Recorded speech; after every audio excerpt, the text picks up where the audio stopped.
Hello snowboarders of the internet, I'm your host Avran LeFeber, and in this video we're going to be reviewing the Jones Apollo binding. It got a little bit of a tweak for 2022, so let's dive right into this.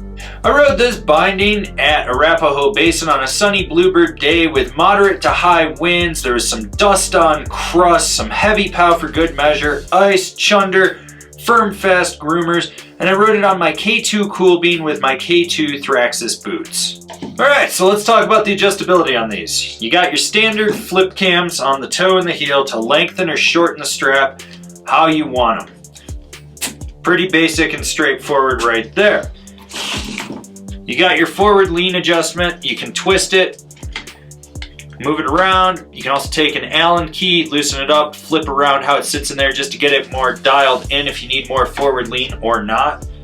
It's kind of your call on that one. Do what you want with that. The heel strap is a flip it heel strap, so you have surf mode and free ride mode. Surf mode is more playful, easier to just drive into, where free ride mode is stiffer and gives you a little bit more power and precision. You also have the 4 bushings on this binding that you can swap out for soft, medium, and hard depending on what density you want to use and how you want the binding to feel underfoot. Other than that, there really isn't much more that I can say about the adjustability on this binding. Alright, so with the heel strap you get that new power spine ankle strap going in there. Basically new age design. Very minimal, no excess materials. It's going to contour around the instep of that boot, and that's where your padding is your liner and the shell of your boot versus in that binding strap. That way you don't have to worry about it breaking in or creating weird pressure points. It is a flip it strap, so you have surf mode and free ride mode. I rode it in surf mode, which just means more lateral flex. That's the way I like my straps in there. What's nice, you do have this slight hinge piece right here that also helps get that strap out of your way from when you're strapping in. A lot of companies are starting to go to this. One of my favorite features. It's so innocuous, but it just does what you want it to do. What's nice about these straps, they grip well, they hold, you don't have to worry about it. They don't feel chintzy or anything like that. Now with the toe strap, you got this rubber toe strap. It's got little ridges in there that help grip. If anyone out there has used Now or Jones bindings in the past, you know that they really kind of lack in the toe strap department. This is a step in the right direction. This grips well, it holds, it locks in, you don't feel it slip. It's a little more minimal, but it still contours right around that toe box.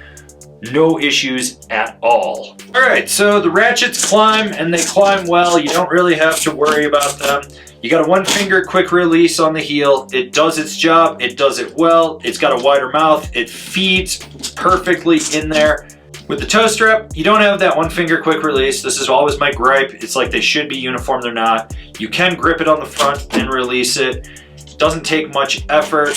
I never noticed these things sticking or having any issues like that. They stayed locked in, they did their job, they seem well built, they don't seem like they're gonna be problematic in the future until they're like really worn down. So this is the stiffest high back in the Jones lineup, and you really feel that power when you drive back into it. There's a little bit of lateral play out where this wing is, not much. There is a natural forward lean to this binding. You can actually see that in there. If your boot has natural forward lean and it doesn't contour to it, you may get ankle bite. That's what happened with me. Personally, I don't like forward lean on my bindings. My boots have enough of it for me. Other than that, stiff binding, you can really drive into it on a heel side turn. You got your forward lean adjustment. You can tweak that how you need to. At the end of the day, it's a high back for a free rider, so you can expect it to be stiffer. It is a stiffer binding, and that high back demonstrates it. When you drive into it, you can really feel it.